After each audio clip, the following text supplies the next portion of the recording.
Hello' বন্ধুসকল, সকলো কেনে আছে? আশা কৰোঁ ভালে আছে। আজি মই আপোনালোকৰ মাজলৈ এটা নতুন ভিডিঅ' লৈ আহিছোঁ আৰু এই ভিডিঅ'টোত মই জনাম যে যদি আপোনালোকে হোৱাটছআপৰ চেটবিলাক হাইড কৰিব পৰা নাই, লক কৰিছে কিন্তু হাইড কৰিব পৰা নাই, চ' সেইটো কেনেকৈ কৰিব পাৰিব মই এইটো ভিডিঅ'ৰ মাজেৰে আপোনালোকক জনাম। চ' মোৰ ভিডিঅ'টো শেষলৈকে চাব আৰু মোৰ চেনেলটো ছাবস্ক্ৰাইব কৰিবলৈ নাপাহৰিব। চ' প্ৰথমে যদি আপোনালোকে ধৰি লোৱা আপোনালোকৰ হোৱাটছআপত যিটো চেট লক কৰিছে সেইটো শ্ব' কৰি আছে, ঠিক আছে, পুৰা টোটেলি মানে হাইড কৰিব পৰা নাই আপোনালোকে, তো সেইটো কেনেকৈ কৰিব পাৰিব চাই লওক। তো প্ৰথমে আপোনালোকে হোৱাটছআপত যাব লাগিব। হোৱাটছআপত যোৱাৰ পিছত আপোনালোকে যিটো একাউণ্ট হাইড কৰিব বিচাৰিছে সেইটো একাউণ্টত ক্লিক কৰিব লাগিব। তাৰপিছত ওপৰফালে যে প্ৰফাইল আছে তাত ক্লিক কৰিব লাগিব। তাৰপিছত চেট লক এটা অপশ্যন আহিব, ঠিক আছে, সেইটো ক্লিক কৰিব লাগিব। তাৰপিছত কণ্টিনিউ মাৰি দিব লাগিব।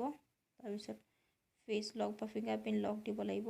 তো একাউণ্টটো চোৱা লকড হৈ গ'ল, কিন্তু লক কৰাৰ পিছতো চোৱা আমাৰ চেট লিষ্টৰ ওপৰফালে শ্ব' কৰি আছে যে লক চেটছ কৰি মানে এটা চেট লকড হৈ আছে এনেকৈ শ্ব' কৰি আছে, কিন্তু এই লক চেটছটো আমি হাইড কৰিব পাৰিম। তো কেনেকৈ হাইড কৰিব পাৰিম চাই লওক। তো প্ৰথমে লক চেটছটোত যাব লাগিব। তাৰপিছত পিকআপ স্কেনাৰ দি খুলিলোঁ। তাৰপিছত ওপৰফালে যে 3 ডটছ আছে তাত ক্লিক কৰিব লাগিব। ক্লিক কৰাৰ পিছত এটা অপশ্যন আহিব চেট লক ছেটিংছ, ঠিক আছে, তো তাত ক্লিক কৰিব লাগিব। ক্লিক কৰাৰ পিছত এটা অপশ্যন আহিব হাইড লকড চেটছ, তো তাত ক্লিক কৰিব লাগিব। তাৰপিছত এটা ক্ৰিয়েট ছিক্ৰেট কোড মানে এটা কোড বনাব লাগিব আপোনালোকে। ক্লিক কৰি পেলাই যিকোনো এটা কোড বনাই দিলোঁ, ধৰি লোৱা 0000, নেক্সট মাৰি দিলোঁ। তাৰপিছত আকৌ 0000 মাৰি দিলোঁ আকৌ। তাৰপিছত ডান মাৰি দিব লাগিব। মাৰাৰ পিছত ইয়াত আপোনালোকৰ এইটো একাউণ্ট মনত ৰাখিব, ঈশানী, এই একাউণ্টটো আপোনালোকৰ হাইড হৈ যাব। লকড চেটছ বুলিও নেদেখুৱায়, ঠিক আছে, চোৱা।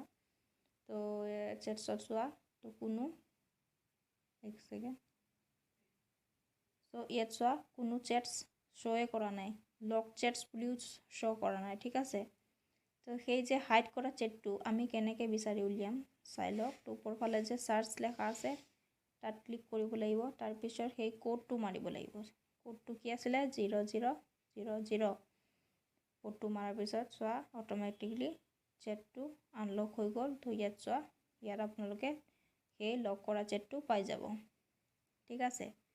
তো আকৌ এইটো আনলক কৰিবৰ কাৰণে বা আনহাইড কৰিবৰ কাৰণে আপোনালোকে ওপৰফালে যে 3 ডটছ আছে তাত যাব লাগিব। তাৰপিছত চেট লক ছেটিংছত যাব লাগিব। তাৰপিছত হাইড লক চেটছটো অফ কৰি দিব লাগিব। কণ্টিনিউ, ছিক্ৰেট কোডটো টাৰ্ণ অফ তলত লিখা আছে তাত টাৰ্ণ অফ কৰিলে অফ হৈ যাব। তাৰপিছত বেক আহিব লাগিব। বেক অহাৰ পিছত এই ঈশানীটোত এনেকৈ হোল্ড কৰিব লাগিব। হোল্ড কৰাৰ পিছত ওপৰফালে 3 ডটছ আহিব। 3 ডটছত ক্লিক কৰি আনলক চেট লিখা থাকিব, তাত ক্লিক কৰিলে তাৰপিছত ফিংগাৰপ্ৰিণ্ট বা ফেচ লক দিব লাগিব। তো এনেকৈ আপোনালোকৰ একাউণ্টটো আনলক হৈ যাব।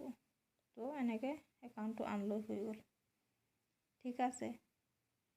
তো এনেকৈ আপোনালোকে বহুত ইজিলি যিকোনো একাউণ্ট মানে যিকোনো একাউণ্ট কৈছোঁ, যিকোনো চেট লক কৰিব পাৰিব বা হাইড কৰিব পাৰিব, ঠিক আছে। চ' মোৰ ভিডিঅ'টো কেনেকুৱা লাগিল জনাব আৰু মোৰ চেনেলটো ছাবস্ক্ৰাইব কৰিবলৈ নাপাহৰিব। ধন্যবাদ।